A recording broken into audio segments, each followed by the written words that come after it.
please give a warm welcome to Haiden Henderson. Yippee. Hello. Whoa. Welcome. Hi, Haiden. I wish I was in a Justin Bieber mosh pit. I'm sorry you had to hear that. I didn't think you were on there yet. There's still time. There is still time. I feel like mosh pits follow him anywhere he goes since he was 15. Honestly. Yeah, it's very scary. Yeah. Very traumatic experience. Hello, Haiden. Welcome. Thank you so much for having me. It's a pleasure. Yes. Okay. Sad that you're not in the studio this time, because last time I got to see you, you were in the studio. But I'm just glad that you're back. Last time. Okay. That was like one of the worst days of maybe my recent life, and it was great practice to like have a lot of. Can I cuss at all? I probably shouldn't. Yeah, you can. I think you're allowed to as a treat. I can? Okay. I think I ask that every time, and every time I'm like, whoa, thank fuck. But I had shit hit the fan, immediately did therapy in my car, and then immediately walked into doing this last time. And it was great practice to, pull it together right before a big moment. You know those scenes in movies where like the actress is staring into the mirror and she's like crying and trying to pull it together? That was my vibe last time. Therapy before a ton of like social interaction is like that's like Dark Souls level of living. It was high difficulty, but we thugged it out. Thugged it out is crazy. Well, yeah. I hope that you didn't have therapy right before this one and you're feeling good today. Oh, no, I'm throwing ass. I'm having a great time. That's right. Let's go. No, thank you, though. That's, like, because you, like, when you were here last time, like, you were bringing the energy. So I'm like, okay, Diva. Oh, wow. Okay. That's good. My dissociation face wasn't going. No, not at all. Very cool and collected. Honestly. And speaking of throwing ass, your new song is out now. So congratulations on that. Freak for you. So can you tell us a little bit about the unique rollout you had with this single? Unique is a good word. I from the very first thing that I had posted about the song, it immediately hit a certain audience on the internet, and they quite feverishly demanded the song be released. But I posted the first video for it and then immediately went on tour with 5 Seconds of Summer, and so was just gone. And we debuted the song live in the arenas with the boys, and I was secretly like so panicked and worried in the back of my head because I had so many like Wattpad reading, very intense, horny people on the internet screaming at me to release the song. And so as soon as I got home, we shot the artwork, got the song, mixed and mastered, and then we uploaded it, and now it is finally out. But it has been a journey. Did that feel like a power move, just like posting and basically like running away, like, okay, I'll get back to this later, and then just walking straight into the fire of reaction? It was, it would feel like more of a power move if I wasn't such a people pleaser at heart. But we did things over the last 3.5 weeks of waiting to, I think, pull people into it closer. We have a visual that I'm very proud of, a video for it, and then we hired a smut writer, like a published author who writes smut around the song and the story on my Wattpad. We also partnered with Wattpad to release it. Wow. The story on my Wattpad is the story of what will eventually be the music video for the song as well. So it's all a very kind of tight-knit narrative. And I haven't even announced it yet publicly, but we have vinyl for it, and the vinyl is also attached to the whole story of it all. It's fun. It's very book talky. That's really cool. Okay, so I have like my own unique question as somebody that follows you on Instagram. I just want to say your marketing is like exceptional. Like your reels hook me immediately. So I saw one I think yesterday. I think it was for the song Sweat. And it was like showing my like partner's mom the song I wrote for like her daughter or something That like was for that. Freak for You, actually. That was That was Freak for for the You. new That was stuff. Freak for You. Okay, okay. I Yeah. was watching that and I was so hooked. And I was like, okay, this is gonna be cute. And I was like, I just want to Yeah. know, like, where do you get the ideas for these reels? And like, when it comes to like artists rising on social media, like, what advice do you like give out to people, like, to kind of like promote your art? Because I just thought that was such a cool, unique way that you did that, and it just grasped me immediately. I was like, this is so funny. I watched. There's an episode of Modern Family where Dylan, the teenage daughter's like Roderick Heffley ass boyfriend, plays an acoustic guitar song for the family, saying like, "I wrote this song called Under the Moonlight for your daughter," and everyone's like, "Oh, that's so sweet." And he starts playing it. And it's like, "I just want to do you, do you." Under the moonlight." It's like a horny ass song, and the family's like, "What the fuck?" And I thought that would be hilarious because I have a horny song. I was like, this would be really funny to play for her mom. So it kind of started as that. I also told my Discord before, I was like, I feel like I want to show, like, I just watched this Modern Family episode and I want to show my girl's mom the song. And my Discord was like, please, for the love of God, do not fucking do that. We will watch it. And so that was, I felt like I was triple dog dared to do it. And so it had to be done. As for the marketing aspect, I think it's tangible when someone is having fun with what they do. And so I think no matter what you're doing with your music, as long as you're having fun, I think that that's really palpable. That sounds really lame, but there was a moment maybe 6 months ago where I realized that posting on the internet didn't have to be a chore and it didn't have to suck. And I didn't have to wake up with paralyzing anxiety every day wondering what I was going to post. And I realized that I could just have fun and I could be posting to talk to my fans and to connect with people. And ever since then, it's been so fucking fun to just like goof around on the internet and post about my songs, which I love my music. So it's fun to shove it down people's throats. And yeah, it's better if you're playful is my advice, quote unquote. No, yeah, I love that because when I was watching it, like at no moment did I feel like, oh, I'm like being marketed to or anything. I was just engaged. And I was like, wait, Yeah. the song's actually fire too. Hold on. Like that's such a Oh, good. organic, a sick way to do that. So yeah, that's awesome. Thank you for sharing that. Yeah, of course. Oh, that's awesome. So, like, picking into your brain a little bit, obviously, you're so fine being intimate and vulnerable in your art and your craft. But what do you think, like, if your fans got like a little, their fly on the wall, what do you think would shock them about your day-to-day life? Probably the number of bizarre and specific neuroses that I have as a human, I would say. I think maybe increasingly so, this generation of people have these kind of hyperfixations and things, but I'm a pretty ritualistic person, and I have my little routines that I stick to, and if I don't, then I feel just a little bit off. And that is especially true when it comes to music, because I've made music such sort of a mystical thing in my head, and I didn't grow up doing music, so it's especially kind of mysterious to me. And so I have a lot of rituals that I do, and I wake up in the morning, I go on a walk, I have my headphones in, but I don't listen to any music or anything. Um, I eat an excessive amount of almond butter, which my fans know about, and they now bring me almond butter on tour. That's awesome. I just have like random, quirky, stupid, embarrassing things about myself that I used to try to hide, and now I'm just like, whatever, fuck it. Yeah. Yeah. That's good. Especially the almond butter. No, the Having almond butter be Almond part of butter your is so day to good. day.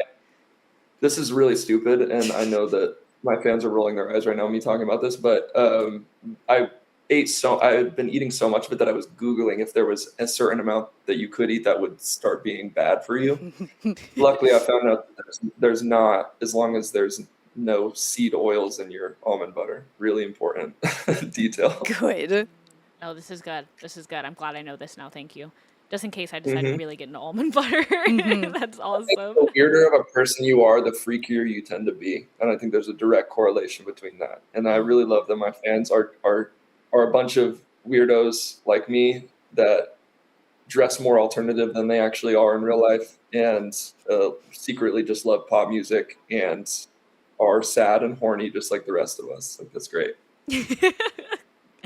That's amazing.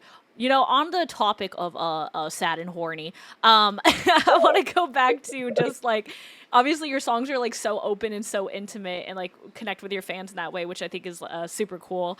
I was curious, you know, the songs in your catalog, are there any from like back in the day that kind of mean something completely different to you now than when you originally put it out? Ooh, me. I think there are certain songs they might not mean something different to me per se, but I think that um, they've become more valuable because they mean more to other people than I think they do to me now.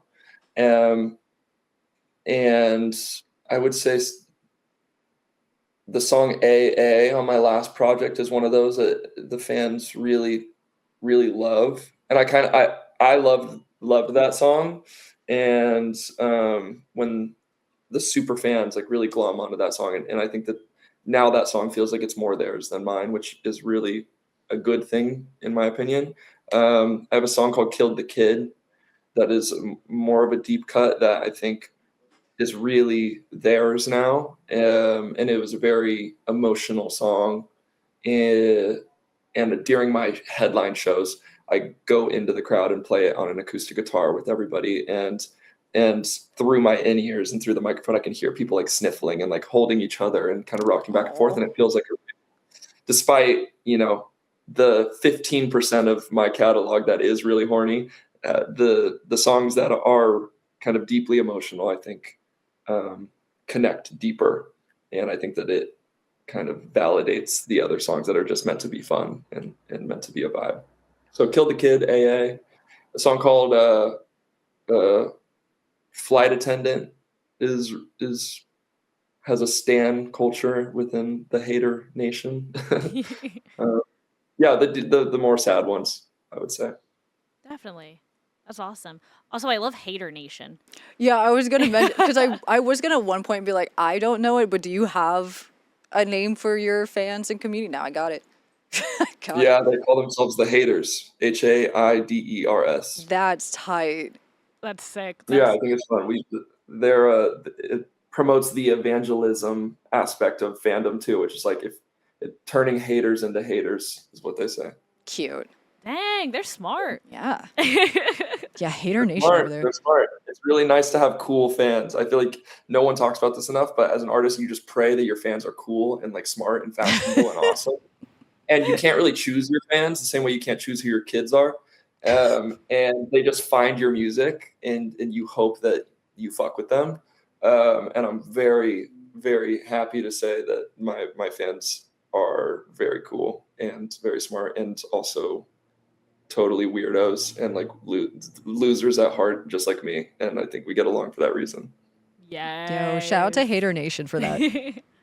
Shout out Hater Nation. Yeah. So you were mentioning being on tour with 5 Seconds of Summer. How was that? 'Cause that's huge.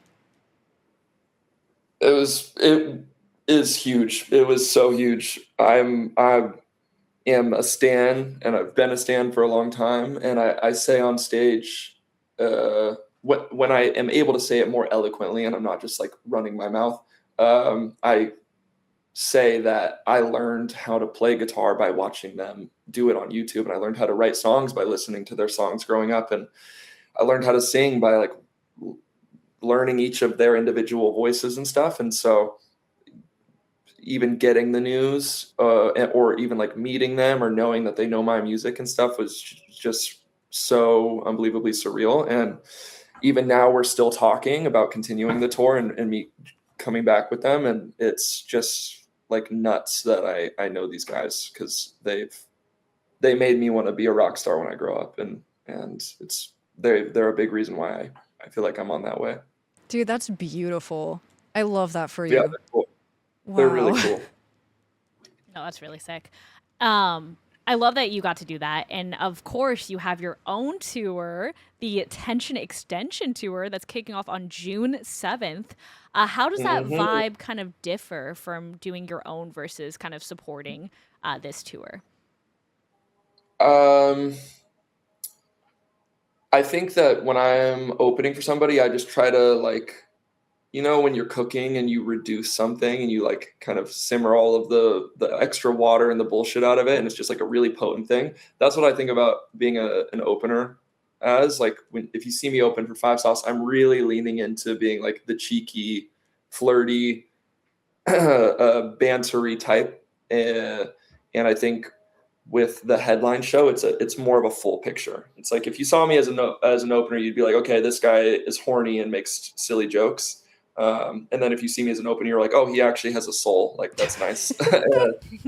So the shows are fun because they're family and they're communal and it feels safe. But that I think safety and community allows people to just like throw their inhibitions to the winds and throw ass and cry and we have a lot of people that pass out at shows, kind of unfortunately, but I think it's sort of indicative of everyone's just like there and they're it's intense and it's fun and it feels like a real fandom, which is really cool and kind of not super common, I feel like nowadays. Yeah. Yeah, no, passing out's intense. That's like, you're doing something It out was there. on Tension tour, it was like we had at least one person pass out at every single show, but it was like up to three, and we were passing out waters and stuff. And I'm like going out to the line. I'm like, everyone, like fucking look after each other, blah blah blah. We did, and then anytime that happens, we always bring them backstage and make them feel as good and welcome and safe as possible. And um, yeah, I also grew up watching like rock bands do this kind of shit and people are like getting knocked out at those shows, so I'm Yeah. like me and my pop girlies having any type of any type of parallels to that kind of culture. I'm like it's sort of cool and then it's also sort of scary, but it's a great show. I highly recommend. If you like any of my music, come to a show. It's the best of what we do. Yeah, I feel like I need to experience this. I'll be the designated pass out person for the next one, since there's one Oh for yeah, I'll every. pass out with Mm-hmm. I'll Throwing do it ass with you. and It'll be crying at the same time will do that. Right. There's a lot happening. There's so much. You're sweating, you're crying, it's just fluids everywhere. It's a lot. It's time to get moist, everyone, basically. So that's the headline. We got it. Yep. That's Yep. the run it. So you were mentioning like being in this era of like social media where you stopped caring about like the algorithms, you're doing what's fun. And when you were mentioning like when you headline, it's all of you and like you have a soul. So how would you describe like this era of you? Do you feel like you're really coming into yourself? Do you feel like really confident? Like, what would you name this chapter? Um, well, I'm definitely not well adjusted enough to not care about algorithms and people's opinions. I think I am just well adjusted enough to value my opinion alongside their opinions, if that makes sense. Whereas before I was just like, fuck what I think. Like if they fuck with it, I fuck with it. Um, and now working on my debut album and Freak for You being like the opening to that world, um, I'm really just trying to make music that sounds like me and doesn't sound like anybody else that's out there. And in the past, I think I've been proving to myself and subsequently to the world that I can make good music. It's just like I'm good. Like this stuff is good. It's listenable, it's palatable, like your mom would love it, your boyfriend would love it, blah blah blah. And now I'm just like really interested in being a little bit more polarizing, and I think for as many people that don't like your stuff, there are going to be that many people that feverishly love it. And so I'm really trying to lean into myself and make shit that people don't like just as much as make shit that people love. And that requires doing riskier stuff, making riskier stuff. And Freak for You is kind of the beginning of that, not just in the lyrics, but also in the way that the song is built, recorded, produced, and all of that. It's more unique. Do you have a lyric or like line off the new song that you're like, That was it. I'm proud of that one. The first verse I think is really funny. Your neighbor knew my name before I ever shook his hand. I think that's hilarious. And I know him from the way he knocks, is funny. In the second verse, I say, you sing a melody so sticky it's stuck in my head. You hit the high note when I show you how to use your legs. And that is a reference to my song Sweat, where I say, let me show you how to use your legs. And in all of my songs, I try to talk about other songs and connect them because it's fun for the fans and because I'm pretty unimaginative and I just like to recycle. So we'll call them Easter eggs. Yeah, we call them Easter eggs, Yeah. rebranded recycling. Those two are fun.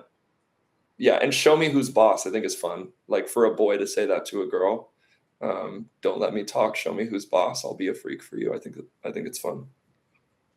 That's awesome. I love your community in chat right now. I'm just seeing this message where someone's going freak and pointing at you. So good. No, that's great. So the other fun thing about headline shows too, on that note, is I think people see me, hear my music, and like know that my fandom is a bunch of girls, and they expect my shows to be me sort of on a pedestal, and like people to be giving me all this attention and me to be like, yeah, give it to me, blah, blah, blah. It's so the fucking opposite. It's hilarious. Like they make fun of me. They roast me. They bring signs that like are embarrassing for me to read. It is such an even playing field, and we make fun of each other and banter and are like sassy with each other. And that is what makes it so lit, is that I don't feel like I'm on a pedestal at all. I feel like it's like a group chat with your friends. Like there's nothing off limits. Everyone feels comfortable enough to just like rip into each other. And it's, in my opinion, the best kind of fandom is those type. No, I love it. See, I was wondering because I saw a few of them kind of like come at you in the chat here. I saw them bullying you. That is so awesome. No, I love the relationship you have with your community. That's amazing. And thank you for sharing so much with us. But obviously, we don't want to keep you too long because today is your release day. We just want to say congratulations so much. And thank you so much for joining us. And then if you could just let everybody at home know, where can we keep up with you? The socials, like what's next? Where can we find you? I'm pretty hard to avoid, and that is by design. So anywhere that you would find anybody, you just look up my name. It's spelled incorrectly, Haiden. And you can find me now on Wattpad, on all social media, on all wherever you listen to music, YouTube, etc. Awesome. Thank you so much for your time. And of course, once again, congratulations on the release. Thank you so much. We'll miss you, Haiden. I'll see you guys next time. Thank you so much, guys.